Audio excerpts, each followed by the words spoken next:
ডাকছুনি কেউ? রহমতের নবী। সাহাবী বলেন, এখানে তোমার দরজায় হাজির। দরজা খুলে তুমি সাড়া দাও। দুইবার বলার পরেও কোনো আওয়াজ নাই। তৃতীয়বারে আবার যখন নবীজি বললেন, ওরে আমি মুহাম্মদ তোমার ঘরের দরজায় আইসা গেছি, দরজাটা খুলো। মায়ার নবীর কণ্ঠ শোনার পর ঘরের মধ্য থেকে সাহাবীর কণ্ঠে শুধু কান্নার আওয়াজ বের হয়ে আসতেছে। ভেতরে বসে সাহাবীর কান্নার আওয়াজ, চোখের পানি ছেড়ে কান্না করে আর বলে, নবী আজ আমি বড় অসহায়, আপনার সামনে আসবো এমন একটা ভালো কাপড় আমার গায়ে পরার মতো নাই। আমি আমার শরীরটারে একটা ভালো কাপড় দিয়া ঢাইকে আসবো এমন কোনো কাপড় নাই। মায়ার নবী একটা চাদর দিয়া কয়, নাও এই কাপড়টা আবৃত করে আসো। সাহাবী হাউমাউ করে চিৎকারের আওয়াজ। রহমতের নবী আমার বাড়ির দরজায় হাজির। আমি এত বড় অসহায়, আমার নবীর একটু বসাইতে পারলে কলিজা ঠান্ডা হয়ে যাইত। ওরে বসাবো কেমনে? আমার তো বসার কোনো ভালো ঘরে জায়গা নাই। কান্না কইরা নবীর সামনে আসিয়া বলে, নবী কোন বেয়াদবি করেছি আপনি আমার দরজায় হাজির হয়েছেন? কোন অপরাধের কারণে আপনি কষ্ট পেয়েছেন? আল্লাহর নবী বলেন, ও সাহাবী তুমি নাকি আজান শুনিয়া যাইতে পারো না, ইকামতের সময় যাও, আবার সালামটা ফিরাইলে দৌড়াইয়া ঘরে আসো, কারণটা কি? সাহাবায়ে কেরামের নজরে লাগছে। আমার কাছে বলার পরে একবার দুইবার তিনবার শোনার পরে আমি আসছি। আমি ভাবছি তুমি কোনো না কোনো মুসিবতে গ্রেফতার হয়ে গেছো। সাহাবী কান্না করে বলে, নবীজি আমার ঘরের ভেতরে কেউ নাই, আমি আর আমার স্ত্রী ছাড়া কেউ নাই, আমরা দুইজন মানুষ এই ঘরের ভেতরে থাকি। দুইজন মিলিয়া আমরা মিলাইয়া একটা কাপড় পরিধান করি, ওই কাপড়টা পাল্টাইয়া পাল্টাইয়া পরি। ঘরের মধ্যে একটা ছোট্ট গর্ত বানায়া রাখছি। ওই আজান যখন হয় আমার স্ত্রীটাকে গর্তের মধ্যে রাখিয়া কাপড় পরে আমি নামাজের মুসাল্লায় হাজির হয়ে যাই। আমি নামাজের পরে আবার আপনার বয়ান যদি শুনতে থাকি, নামাজের রক্ত চলিয়া যাবে, আমার স্ত্রী নামাজ পড়তে পারবে না। আমি সালামটা ফিরানো মাত্র দৌড়াইয়া ঘরে আসি। আমি আমার স্ত্রীকে কাপড় দিয়া গর্তের মধ্যে ঢুকিয়া যাই। আমি গর্তে পড়ে থাকি আর বলি, বিবি তাড়াতাড়ি নামাজটা পড়ো। মায়ার নবী আর দেরি না করিয়া চোখের পানি ছেড়ে কাঁদেন রহমতের নবী। মায়ার নবী হাত উঁচু করে বলে, ও দয়ার মালিক তুমি কুদরতের নজরটা দিয়া তাকাইয়া দেখো, ওরে তোমার বান্দা কত অসহায়, পরনের মতো ভালো কাপড় নাই, এত বড় গরিব তুমি বানাইছো। এত গরিব হওয়ার পরেও মাওলা তোমাকে ভুলে না। হাজারো কষ্টের ভিতরে বান্দা নামাজের মুসাল্লায় গিয়া হাজির হয়ে যায়। ও আল্লাহ, আমি তোমার কাছে দোয়া করি, ওই বান্দাকে দেওয়ার মতো আমার হাতে কিছুই নাই। তবে আমি রহমতের নবী অন্তর ভরে দোয়া করলাম, ও আল্লাহ এই বান্দা বান্দি তোমাকে ভুলে না। তোমার কাছে দোয়া করে তুমিও এই বান্দা বান্দির ভুলিও না। আপনার আমার ধর্ম এক, আল্লাহ এক, কোরআন এক, কাবা এক, সব আমাদের এক। হিন্দুদের ধর্ম আলাদা, তাদের আদর্শ আলাদা। খ্রিস্টানদের ধর্ম আলাদা, আদর্শ আলাদা। ইহুদিদের ধর্ম আলাদা, আদর্শ আলাদা। আমরা সবাই মুসলমান, আমাদের ধর্ম এক, আমাদের আদর্শ কি আলাদা হবে না এক হবে? টুপিও সবার এক হবে, পোশাক এক হবে। কেউ লম্বা জামা পরবে, কেউ প্যান্ট শার্ট পরবে, এটা ভালো দেখায় না। তুকু যাও সুন্নতে আহমদ কুজা, বা মুহাম্মদ कैबुअत निस्बत तोरा मन अहब्बा सुन्नती कौले रसूल मजदाए का नामाई हम कुन कबूल। আপনার আমার আল্লাহ এক, নবী এক, কোরআন এক, হাদিস এক, কাবা এক, ধর্ম এক। অথচ আমি টুপি খুলতে লজ্জা পাই, আর আপনি মুসলমান টুপি মাথায় দিতে লজ্জা পান। আমি দাড়ি কাটতে লজ্জা পাই, আপনি মুসলমান, আপনার আমার আল্লাহ এক, নবী এক, আপনি দাড়ি রাখতে লজ্জা পান। আমি পর্দা না করতে লজ্জা পাই, আপনি পর্দা করতে লজ্জা পান। আমি সালাম না দিলে কেমন জানি খারাপ লাগে, আর আপনার সালাম দিতে খারাপ লাগে। আমার মসজিদে না ঢুকলে ভালো লাগে না, আর আপনার মসজিদে ঢুকতে মনে চায় না। আমার জিকির না করলে কলিজা ঠান্ডা হয় না, আর আপনার জিকির করতে ভালো লাগে না। এমন কপাল পোড়া মুসলমান, নিজেও জিকির করে না, যারা জিকির করে তাদেরকেও দেখতে পারে না। তুমিও মুসলমান, আমিও মুসলমান, তোমার ধর্ম আমার ধর্ম এক, তোমার আল্লাহ আমার আল্লাহ এক। আজকে হিন্দুদের বয়ান করব, ওরা নবীর সুন্নাত অনুযায়ী আমল শুরু করবে, কাজে লাগবে। খ্রিস্টানের পায়ে ধইরা বয়ান করব, ওরা দিনের পথে আসবে, কালেমা পড়বে। কিন্তু কই 12টা মাস বৃষ্টি নাই, রৌদ্র নাই, দিন নাই, রাত নাই, সারাটা দেশে ঘুরা ঘুরা মুসলমানের এই শুধু বয়ান করি ভাও দইরা দইরা। এরপরও বছর শেষে দেখা যায় ফলাফল জিরো। বয়ান কইরা মোনাজাতটা দিয়া প্যান্ডেল থেকে বের না হইতেই দেখি চাচা মিয়া বিড়ি টানতে টানতে বাড়ি যায়। মাত্র মোনাজাতটা দিয়া বের হইল। কিতনা বড় বদমাস, কি পরিমাণ জাহেল! মোনাজাতটা দিয়া প্যান্ডেলের বাইরে গিয়া বেরি। এই তার অবস্থা।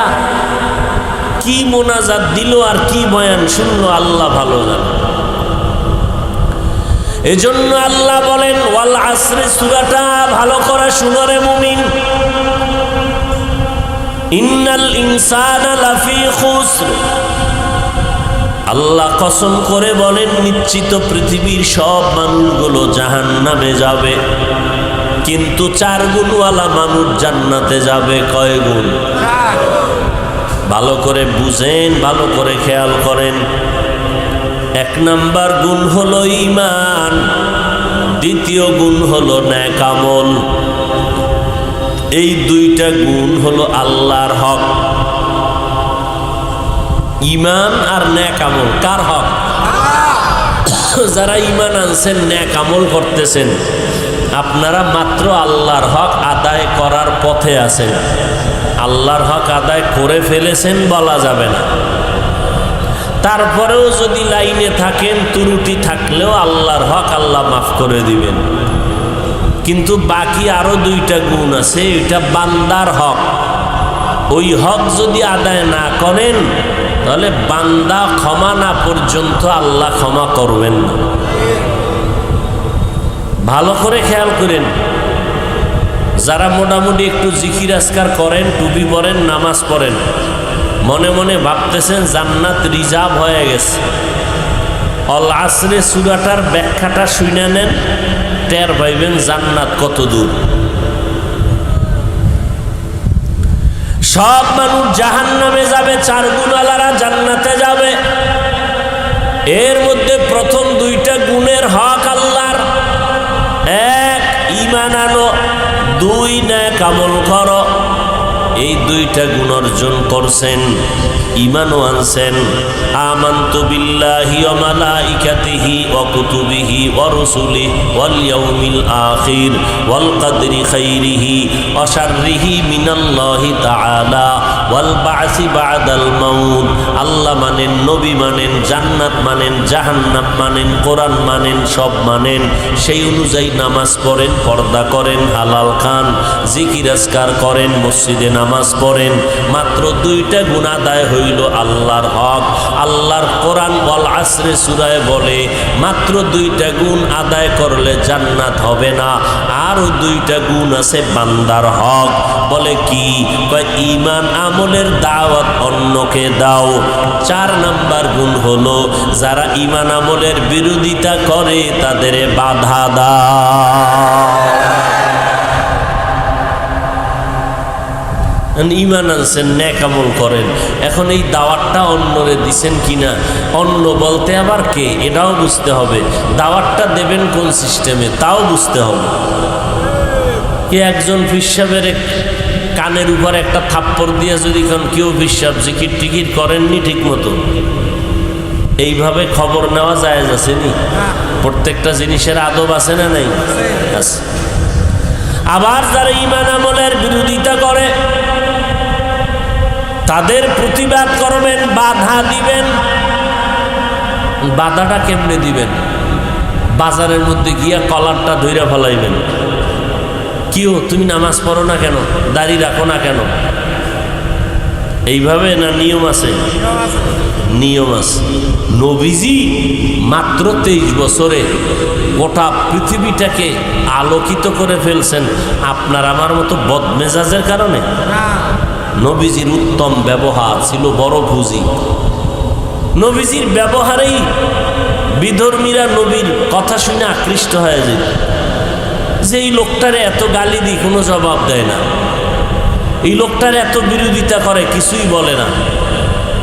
আসলে লোকটার কলব ভালো, দিল ভালো। আর ভালো হবে না কেন? আল্লাহ তাআলা আমার নবীর সিনাটারে 4 বার কুদরতের অপারেশন করেছেন, ওপেন হার্ট সার্জারি করেছেন। নবীর মধ্যে যেন দুনিয়াবি কোনো খারাপ আচরণ না থাকে, আল্লাহ তাআলা নবীর সিনাটারে 4 বার অপারেশন করেছেন, যেটাকে ওপেন হার্ট সার্জারি বলে। জিব্রাইল আমিন আসলেন, নবী বলেন জিব্রাইল আইসা আমাকে চিৎভাবে শোয়াইলেন, বাইতুল্লাহর কিনারায় আমার বুকটাকে চিরলেন, ভেতর থেকে কলবটাকে বের করলেন, স্বর্ণের পেয়ালায় রাখলেন, ঝমঝমের পানি দিয়া ধুইলেন, এরপরে ভিতরে রাখলেন, আবার চাপ দিলেন। আমার সিনাটা আগের মতো হয়ে গেল, সেলাই লাগলো না, রক্ত গেল না, ব্যথা পেলাম না। এইভাবে 4 বার আমার কুদরতের অপারেশন করেছেন। আল্লাহ তাআলা কুদরতের পাওয়ার দিয়েছেন, আর দুনিয়ার কোনো চাহিদা থাকলে তা অন্তর থেকে দূর করেছেন। এ কারণে মাত্র 23 বছরের মধ্যে পুরা দুনিয়াটা আলোতে আলোকিত হয়ে গেল। কারণ কি? নবীর ব্যবহার শুনলে দুশ্মনেরাও কালেমা পড়তে বাধ্য হয়। ইমামুল আউয়ালিন আল আখিরিন বহরে সদকা রাহমাতাল লিল আলামিন সৈয়দুল কাউনাইন খাতমুল মুরসালিন আখির আমদ বুদ ফখরুল আউয়ালিন শুধু ওজুদাস রাহমাতাল লিল আলামিন মসজিদে উশুদ হামারোয়ে জমিন। আমার নবীর আখলাক, আমার নবীর ব্যবহার দেখা দলে দলে বিধর্মীরা কালেমা পড়ে মুসলমান হয়ে গেল নবীর ব্যবহারে। আর আমগো ব্যবহারে আপন জনেরাও দুশ্মন হয়ে যায়। দুশ্মনে কালেমা পড়বে দূরের কথা। এরে আল্লাহর বান্দা, ভালো করে বুঝার চেষ্টা করো রে বাবা। এরে যুবক, পর্দার আড়ালের মা বোনেরা, বৃদ্ধ বাবাজি, পায়ে ধরে ধরে তাবলীগীরা বয়ান করে, পীর সাহেবরা বয়ান করে, জুমার দিন খতিব সাহেবরা বয়ান করেন। এত বয়ান, আজকে এই বয়ান 6 মাস দৈনিক 1 ঘন্টা করে যদি হিন্দুদের মন্দিরে গিয়া করতাম, সব মদিনার আশেক হয়ে যাইত। ইহুদিদের কাছে গিয়া যদি বয়ান করতাম, খ্রিস্টানদের কাছে ওরা নবীর আশেক হয়ে যেত। মুসলমানের এত বয়ান, এরপরও মুসলমান নবীর তরিকা মানতে চায় না। কেমন বড় কপাল পোড়া এই সমাজে বসবাস করে বলে, নামাজ না পড়লে কি হবে? তেল পরিষ্কার আছে না নাই? নামাজের খবর নাই। এরে আল্লাহর বান্দা, আমরা বয়ান করিয়া কাউকে তো এই কথা বলি না, কওমি মাদ্রাসায় না পড়লে তুমি জাহান্নামী, একবারও বলি নাই। তাবলীগ না করলে গুনাহ হবে, একবারও বলি নাই। পীরের কাছে না গেলে জাহান্নামে যাইবা, একবারও বলি নাই। ও বান্দা, পাগড়ি না পড়লে জাহান্নামে যাইবা, বলি নাই। আমাদের বয়ানের একটা মাত্র মাকসাদ, একটাই কথা রে বাবা, দুনিয়ায় যতদিন বেঁচে থাকবা গোলামি করবা আমার আল্লাহর, আদর্শ মানবা মদিনা। ও গো নবীর উম্মতেরা,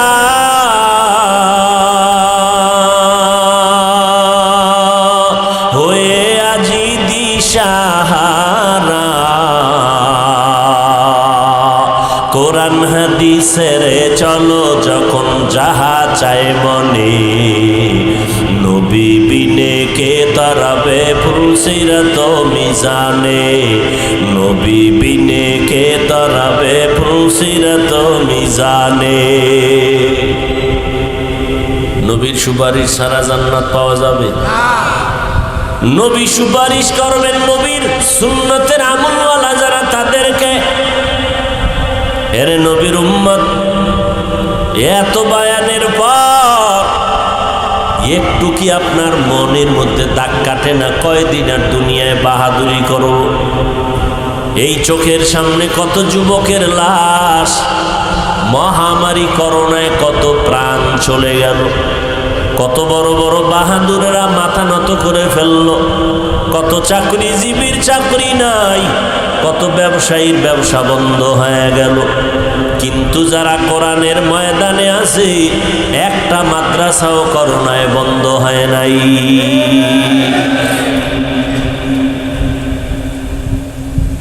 এরে আল্লাহর বান্দা, স্কুলে পড়ো, কলেজে পড়ো, চাকরি করো, ব্যবসা করো, ইসলাম বাধা দেয় নাই। ইসলাম বলে নাই বিয়া শাদী বন্ধ করে সারাটা রাত্র সেজদা পড়ো, আল্লাহরে ডাকো, দিনের বেলা রোজা রাখো, ইসলাম এটা বলে নাই। ব্যবসা করো, বাধা নাই। চাকরি করো, বাধা নাই। লেখাপড়া করো, বাধা নাই। ডাক্তারি পড়ো, বাধা নাই। ইঞ্জিনিয়ারিং পড়ো, বাধা নাই। ও বান্দা, প্রফেসর হও, তাতেও কোনো বাধা নাই, কোনো বাধা নাই। তবে গোলামি করবা আল্লাহর, আদর্শ মানবা মদিনার। স্কুল কলেজে পড়িয়া লেখাপড়া করনেওয়ালা ছাত্র ছাত্রী, আপনারাই জবাব দেন, 5 ওয়াক্ত নামাজি আছে না নাই? আপনার বিবেকটাকে জিজ্ঞাসা করেন, আপনি কেন পারেন না?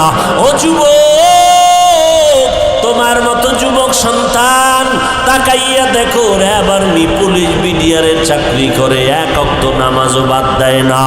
বিবেকটারে প্রশ্ন কর, কিয়ামতের ময়দানে বিবেকের বিচার হবে, পালাইতে পারবি না। ওদিন ধরা খাইয়া গেলে উপায় নাই। নবীরা পর্যন্ত যাদের গুনাহ নাই, তারাও কিন্তু নাফসি নাফসি বলে কান্না শুরু করবেন। তোমার আমার কি উপায় হবে? একটু চিন্তা করা দরকার। গরু শুয়ারের আল্লাহ আকল দেয় নাই ভালো মন্দ যাচাই করার জন্য। আল্লাহ মানুষকে জ্ঞান দান করেছেন, আকল দান করেছেন, ভালো মন্দ যাচাই করিয়া ভালো পথে চলবি। ও বান্দা, যদি না চলো, কিয়ামতের দিন বিবেকের বিচার করা হবে আল্লাহর আদালতে। একটু চিন্তা করো রে বাবা, তোমার আমার মতো মানুষ জীবনে মাদ্রাসায় পড়ে নাই, জেনারেল লাইনে লেখাপড়া করিয়া আল্লাহর হুকুম মতো চলে, 5 ওয়াক্ত নামাজ পড়ে, মা বাবার খেদমত করে, মানুষের দেখলে সালাম দেয়, ব্যবসা করে, 1 টাকাও হারাম খায় না। আপনারাই জবাব দেন, এই মানুষ আছে না না? जिंदगी में बंदगी तू करना है, जिंदगी में बंदगी तू करना है, जिंदगी में बंदगी शर्मिंदा है, जिंदगी में बंदगी शर्मिंदा है। दुनिया में हो दुनिया का तलबगार ना हो, बाजार से गुजरे हो खरीदार ना हो, दुनिया में हो दुनिया का तलबगार ना हो, बाजार से गुजरो खरीदार ना हो। ये दुनिया एक मिसल कागज फूल है, ये दुनिया एक मिसल कागज फूल है, जिंदगी में बंदगी तू करना है, जिंदगी में बंदगी तू करना है, जिंदगी में बंदगी शर्मिंदा है, जिंदगी में बंदगी शर्मिंदा है, जिंदगी में बंदगी कुन बंदगी, जिंदगी में बंदगी शर्मिंदगी। আল্লাহ শপথ করে বলেন, সব মানুষগুলো জাহান্নামে যাবে, 4 গুণওয়ালা মানুষ জান্নাতে যাবে। প্রথম 2টা গুণ হলো আল্লাহর হক, ইমানটা মজবুত করে নাও, নেক আমল করো। এই 2টা গুণ অর্জন করার পরে আরো বাকি 2টা গুণ আছে, বান্দার হক, ইমান আমলের দাওয়াত অন্যকে দাও, যারা বিরোধিতা করে বাধা দাও। অন্যকে দাও বলতে অন্য কারা? 1 নাম্বার অন্য হলো আপনার আহাল। ইয়া আইয়ুহাল্লাযীনা আমানু কু আনফুসাকুম ওয়া আহলিকুম নারা ওয়াকুদুহান নাস ওয়াল হিজারা আলাইহা মালাইকাতুন গিলাযুন শিদাদুন লা ইয়াসুনাল্লাহা মা আমারাহুম ওয়া ইয়াফআলুনা মা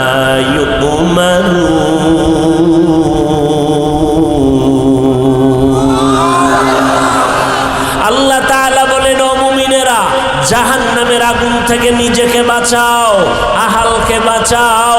ও মা বাবা, আপনার জন্য আহাল হলো সন্তান, ও স্বামী আপনার জন্য আহাল হলো আপনার স্ত্রী, ও শিক্ষক আপনার আহাল হলো ছাত্র, ও মসজিদের ইমাম খতিব সাহেব আপনার আহাল হলো এলাকার মুসল্লিরা। ইমাম সাহেব জাহান্নাম থেকে আগে নিজেকে বাঁচাইবেন, পরে মুসল্লিদের বাঁচাইবেন। নিজে জামাতে নামাজ পড়বেন না, মুসল্লিরে জামাতের বয়ান করলে মানবে না।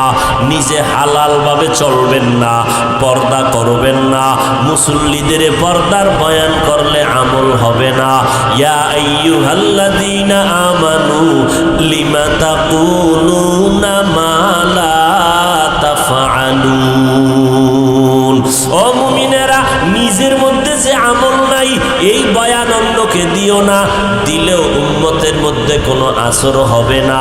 আর যারা আমল করিয়া বয়ান করবে, বেশি বয়ান লাগবে না, অল্প বয়ানের মধ্যে মানুষের অন্তরের মধ্যে পরিবর্তন শুরু হয়ে যাবে।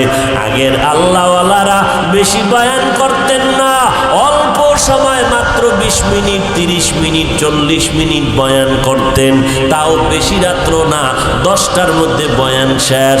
দেখা যাইতো তাদের অল্প বয়ানে মানুষেই পরিবর্তন হইতো। বয়ান শুনিয়া বাসায় যাইয়া ঘুমাইয়া আবার ফজরে নামাজ আদায় করতে মসজিদে হাজির। আর আমাদের বয়ান সারা রাত চলতেছে, ঘন্টাকে ঘন্টা গড়ি দইরা বয়া রইছে। বয়ান এত কম হলো কেন? আরো দাঁড়াইয়া কেন করলো না?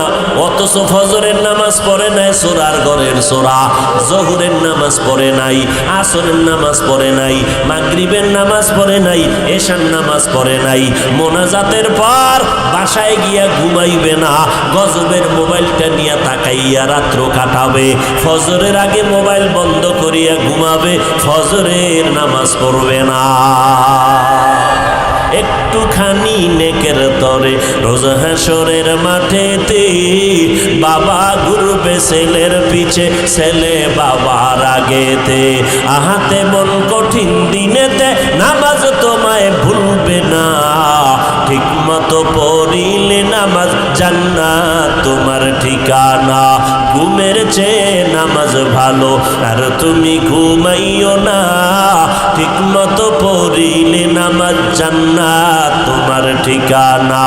আমার প্রাণের ভাই বোনেরা জলদি করে উঠে যাও, ওযু করে তাড়াতাড়ি নামাজ পড়তে লেগে যাও।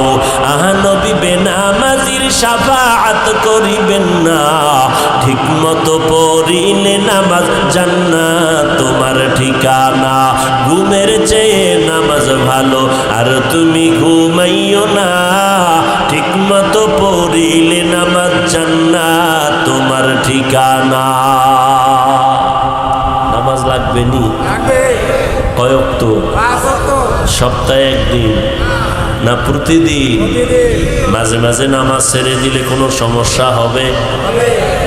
জোরে বলেন। হবে বলার পরে যদি নামাজ না পড়েন কেমন বিচার হবে আপনার? কঠিন। মদিনার নবী বলেন, বাইনাল আবদি ওয়া বাইনাল কুফরি তারকুস সালাহ। ভালো করে শুনো, বেঈমান আর মুমিনের ব্যবধান হলো নামাজ।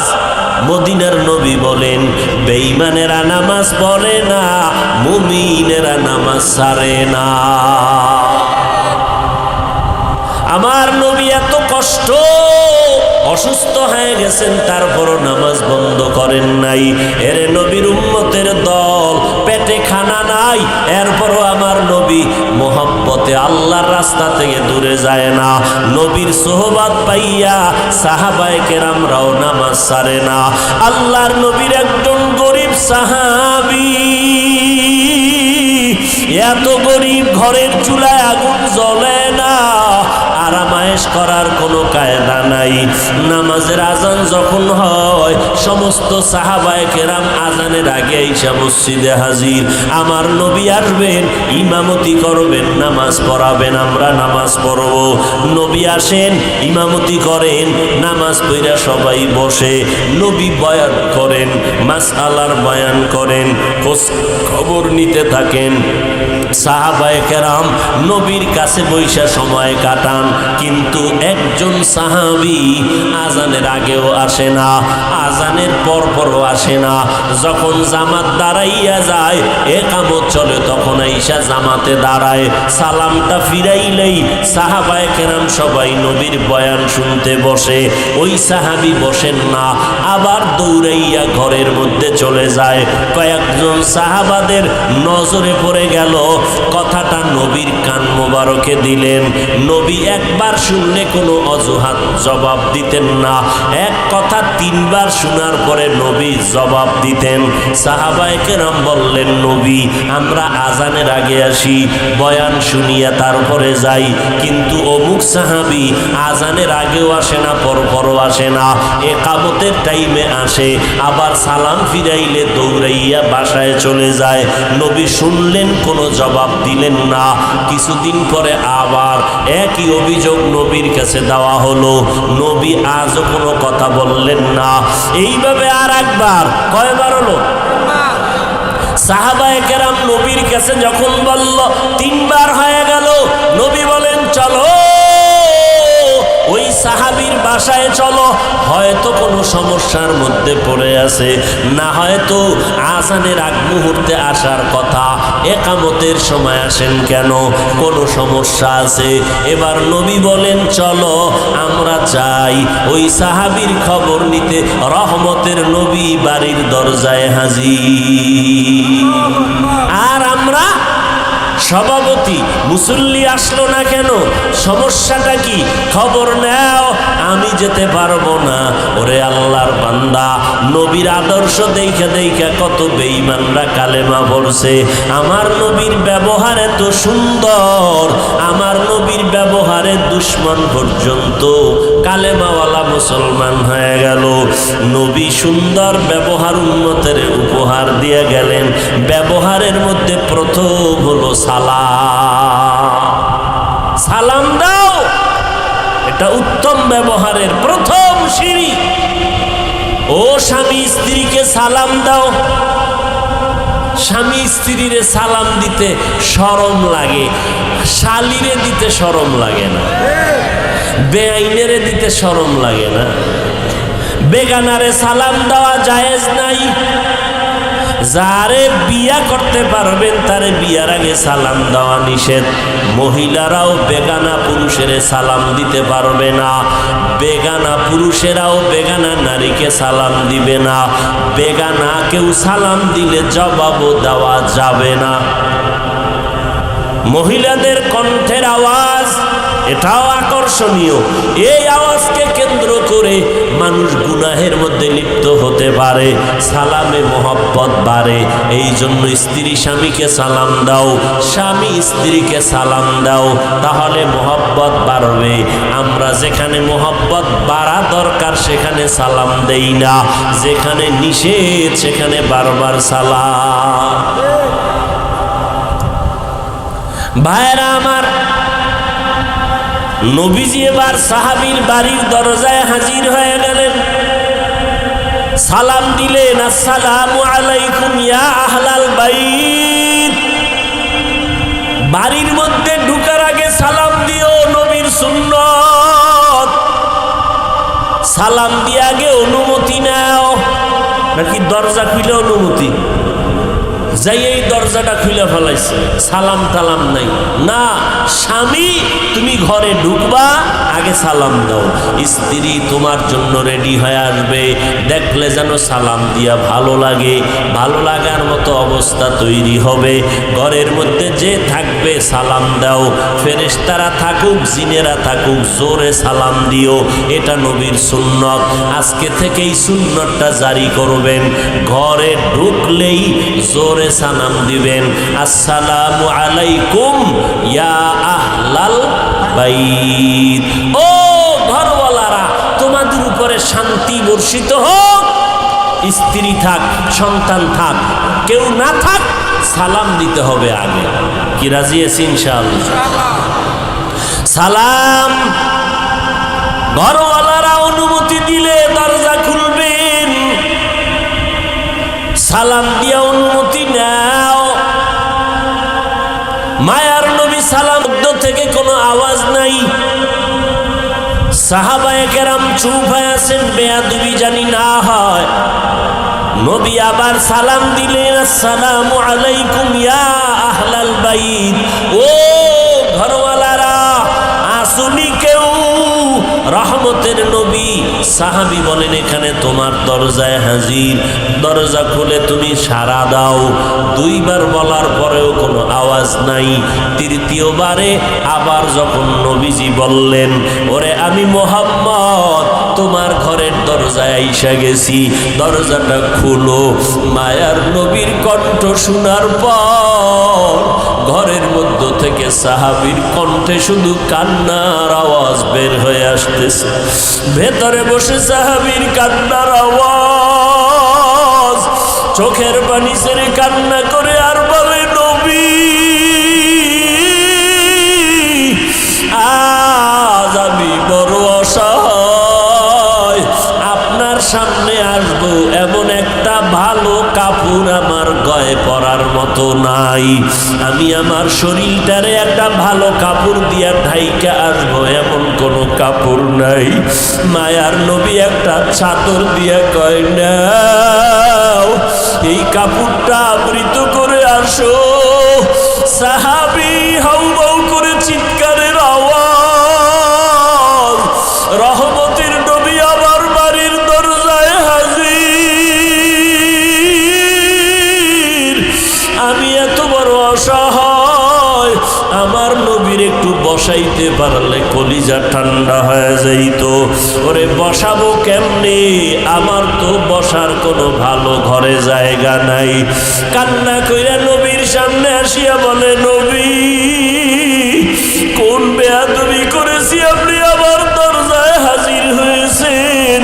কোন অপরাধের কারণে আপনি কষ্ট পেয়েছেন? আল্লাহর নবী বলেন, ও সাহাবী, তুমি নাকি আযান শুনিয়া যাইতে পারো না, ইকামতের সময় যাও, আবার সালামটা ফিরাইলে দৌড়াইয়া ঘরে আসো, কারণটা কি? সাহাবায়ে কেরামের নজরে লাগছে।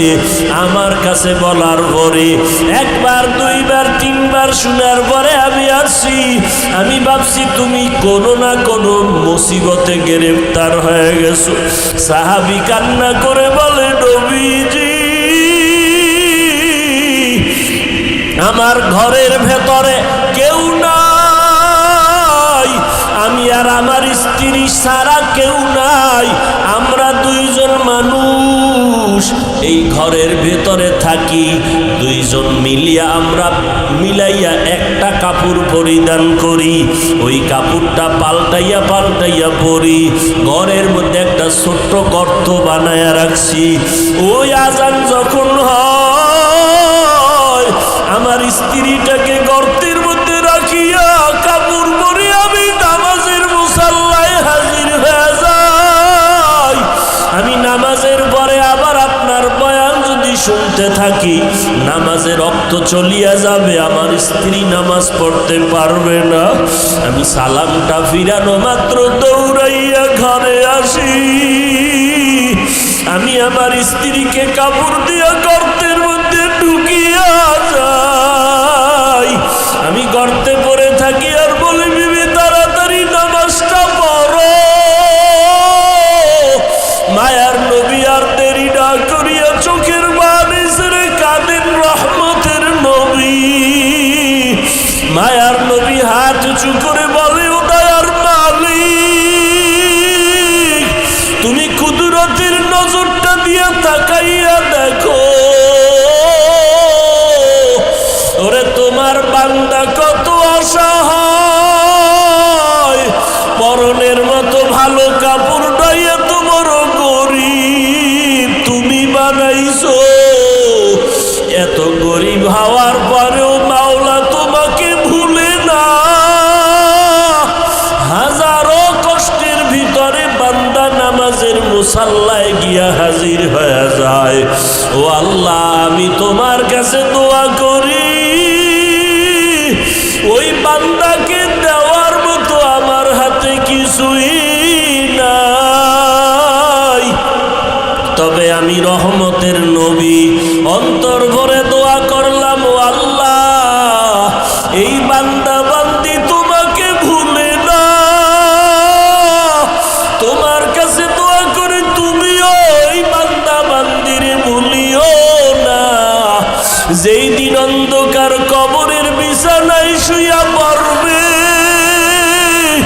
ডানে মাটি বামে মাটি উপরে নিচে মাটি, অন্ধকারের বিছানায় শুইয়া পড়বে, ওই সময় যদি বান্দা কোনোভাবে আটকাইয়া যায়, ও মাওলা তুমি কুদরতের দরজা খুলে দিও, তোমার বান্দা যেন কোনোভাবেই কষ্ট না পায়। ও আল্লাহ, তুমি এই বান্দাকে কবরের মধ্যে আরামের ব্যবস্থা করিয়া দিও। হাসরের ময়দান আবার যেদিন কায়েম হয়ে যাবে, ওই দিন বড় ভয়ঙ্কর অবস্থা হবে। নবীরা পর্যন্ত নাফসি নাফসি বলে কাঁদবে। সূর্যের গরমে হাসরের ময়দানটা থরথর করে কেঁপে উঠবে। জাহান্নামের আওয়াজে হাসরের মাঠ কাঁপা শুরু হয়ে যাবে। ও আল্লাহ, তোমার সূর্যের আলোর পরে মানুষের মাথার মগজগুলো গরম হয়ে যাবে। নবীরা পর্যন্ত নাফসি নাফসি বলে কান্না করবেন, উম্মতের কথা ভুলিয়া যাবেন। ঈসা নবী বলবেন, আল্লাহ তুমি আমাকে বাঁচাও, উম্মতের কথা ভুলিয়া। মুসা নবী বলবে, আল্লাহ আমাকে বাঁচাও। ঈসা নবী বলবেন, আল্লাহ শুধু আমাকে বাঁচাও। ইব্রাহিম নবী কাঁদবেন আর বলবেন, আমাকে বাঁচাও। ওই দিন আপনার আমার মায়ের নবী, রহমতের নবী একবারও বলবেন না আমাকে বাঁচাও। আল্লাহর নবী সিজদায় পড়ে বলবে, আমার উম্মতের বাঁচাও, আমার উম্মতগুলো বাঁচাও। একটা উম্মত যেন জাহান্নামের মধ্যে না যায়। আল্লাহ পাক নবীকে বলবেন, নবী আর কাঁদবেন না, মাথা উঁচা করেন, আপনার উম্মতগুলো ধরে ধরে জান্নাতের দিকে নিয়ে যান। নবী বলেন, আমি তখন আমার উম্মতগুলো ধরে ধরে জান্নাতের দিকে নিব। আম্মা জান আয়েশা রাদিয়াল্লাহু তাআলা আনহা বলেন, নবী কোটি কোটি মানুষের ভেতরে আপনার উম্মত কিভাবে চিনবেন? আল্লাহর নবী বলেন, ও আয়েশা, বড় গাভীর পালে যদি কোনো গাভীর কপালে সাদা রেখা থাকে, চিনা কঠিন না সহজ? আম্মা জান বলেন, বড় সহজ। নবী বলেন, ও আয়েশা, কোটি কোটি মানুষের ভেতরে আমার যারা খাঁটি উম্মত, দুনিয়াতে ওযু বানাইয়া 5 বেলার নামাজ আদায় করেছে, এদের ওই ওযুর অঙ্গগুলো নূরের আলোতে ঝলমল করতে থাকবে। আমি নবী ওগুলো দেখে দেখে বাছাই করে করে আমার উম্মত জান্নাতে নিয়ে যাব। ও এলাকার মা বোনেরা, ও যুবকেরা, ও বৃদ্ধ বাবাজি, কয়দিনের বাহাদুরি করবা? এখনো কি আল্লাহর ভয় অন্তরে আসবে না? এই চোখের সামনে কত লাশ অন্ধকার কবরে রাখলাম, কোন দিন মরণের ডাক আসবে বলা যায় না। ও পর্দার আড়ালের মা, তোমার মতো কত মা কবরে চলিয়া গেল। সন্তানগুলো মা মা বলে ডাকলো আর জবাব দিতে পারলো না। ও যুবক, তোমার মতো কত যুবক কবরে চলিয়া গেল। ও বৃদ্ধ বাবাজি, তোমার আমার মতো কত বান্দা কবরে চলে গেল। এখনো কি তওবা করতে পারবা না রে যুবক? ও বৃদ্ধ বাবাজি, মা বোনেরা, আল্লাহর কাছে চোখের পানি ছেড়ে কাঁদেন। দুনিয়ার ঘরে আগুন লাগলে পানি ছাড়া যেমন ঠান্ডা করা যায় না, জাহান্নামের আগুন যদি গুনার কারণে জ্বলিয়া থাকে, চোখের পানি ছাড়া জাহান্নামের আগুন ঠান্ডা হবে না। ওরে গুনার কারণে হাত দুইটা না পাক, গুনার কারণে চোখ না পাক, গুনার কারণে জিহ্বা না পাক, গুনার কারণে আবার অন্তর না পাক, গুনার কারণে দিলটা পাথর, চোখে পানি নাই। ও আল্লাহর বান্দারা, ডানে বামে তাকায় দেখো কার চোখের পানিগুলো পড়তেছে। ওরে কান্নাওয়ালারে যদি পাও, হাতটা বাড়াইয়া দোয়া চাও। ও কান্নাওয়ালা ভাই, আপনার কপাল কত ভালো, আমাদের কপাল বড় খারাপ। গুনার কারণে চোখে পানি আসে না। আপনাদের যাদের চোখে পানি, আমাদেরকে ভুলবেন না, আমাদের জন্য মাওলার দরবারে দোয়া করেন। আল্লাহ যেন আমাদের খালি ফিরাইয়া না দেয়। আল্লাহ যদি গুনাহগার বলিয়া দাঁড়াইয়া দেয়, যাওয়ার মতো আর কোনো জায়গা নাই। ও আল্লাহর বান্দারা, এখনো কি মাওলাকে চিনবা না? ওরে মাওলার দেওয়া জিহ্বা দিয়া মাওলাকে ডাকো। এই জিহ্বা জিব্বা দিয়া মাকে ডাকলা, বাবাকে ডাকলা, সন্তানের কত আদরে ডাকলা, এই জিব্বা দ্বারা কি একবারও আবার মাওলাকে ডাক দিতে পারো না? ওই জবান দিয়া যদি আমার আল্লাহকে মোহাব্বতে ডাক দাও, আমার মাওলার কুদরতি অন্তর ঠান্ডা হয়ে যাবে। আমার আল্লাহ পাক তখন ডাকের সাড়া না দিয়া পারবেন না। আল্লাহর কাছে তওবা করি, আল্লাহ আমাদের সবাইকে মাফ করিয়া দেন। আলহামদুলিল্লাহি রাব্বিল আলামিন, ওয়াসসালাতু ওয়াসসালামু আলা সাইয়্যিদিল আম্বিয়া ওয়াল মুরসালিন ওয়া আলা আলিহি ওয়া আসহাবিহি আজমাইন। ইয়া আরহামার রাহিমিন, ইয়া আরহামার রাহিমিন, রব্বিরহামহুমা কামা রব্বায়ানি সগীরা। আল্লাহুম্মা ইন্নাকা আফুউন কারীম তুহিব্বুল আফওয়া ফা'ফু আন্না। আল্লাহুম্মা ইন্না নাসআলুকা রিযাকা ওয়াল জান্নাহ ওয়া নাউযু বিকা মিন সাখাতিকা ওয়ান নার।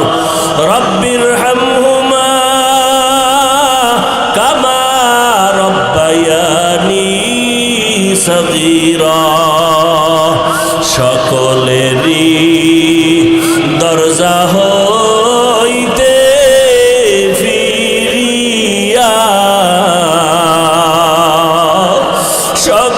সকলেরই দরজা হইতে ফিরিয়া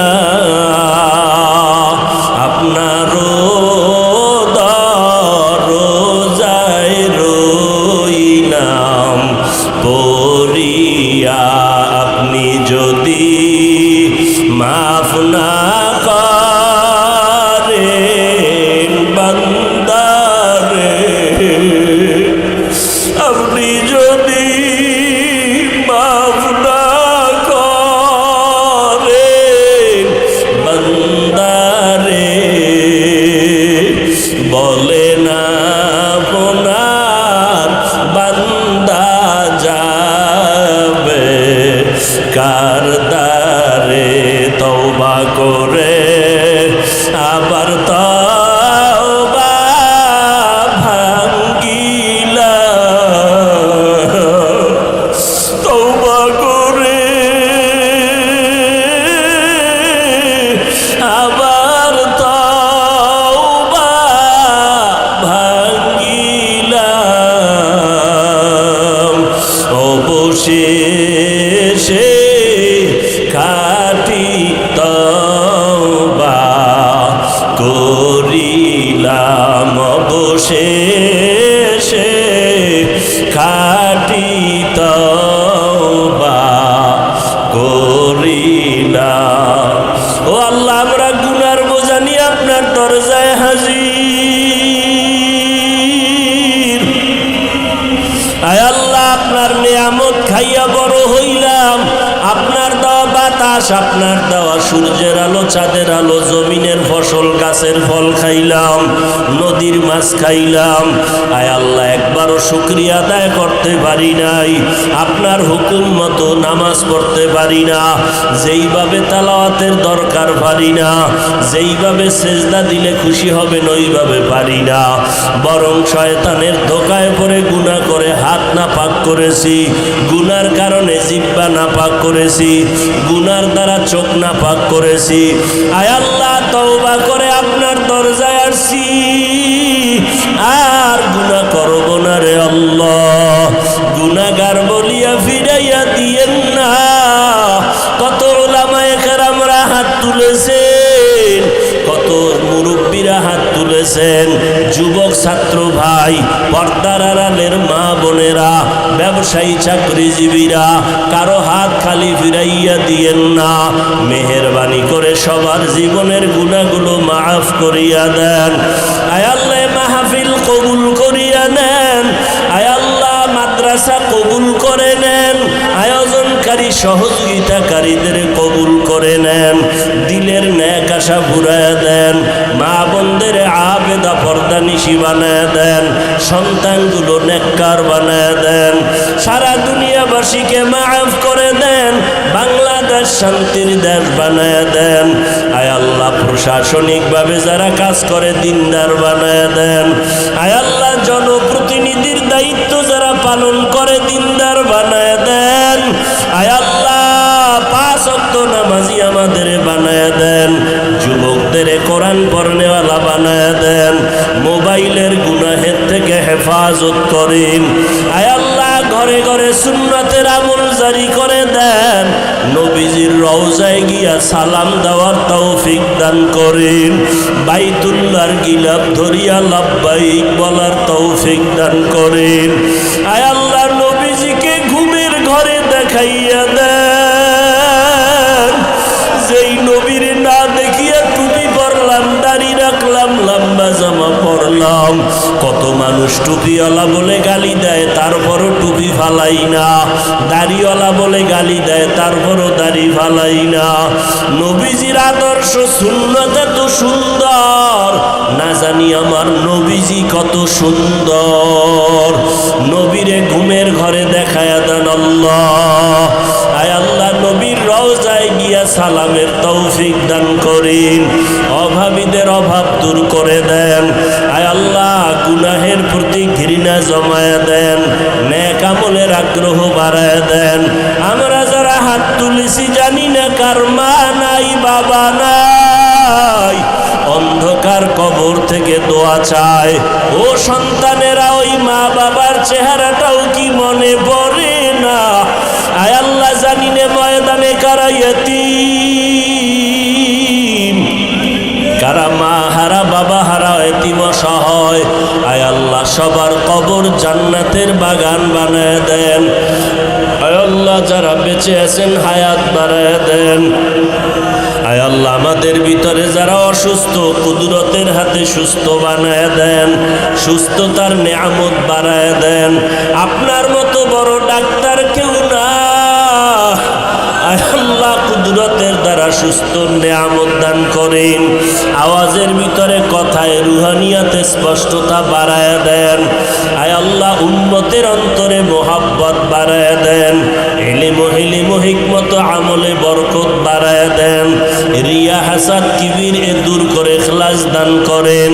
ওলামা তোলাবা উম্মতের অন্তরে মোহাব্বত ইজ্জত রহব বাড়ায় দেন।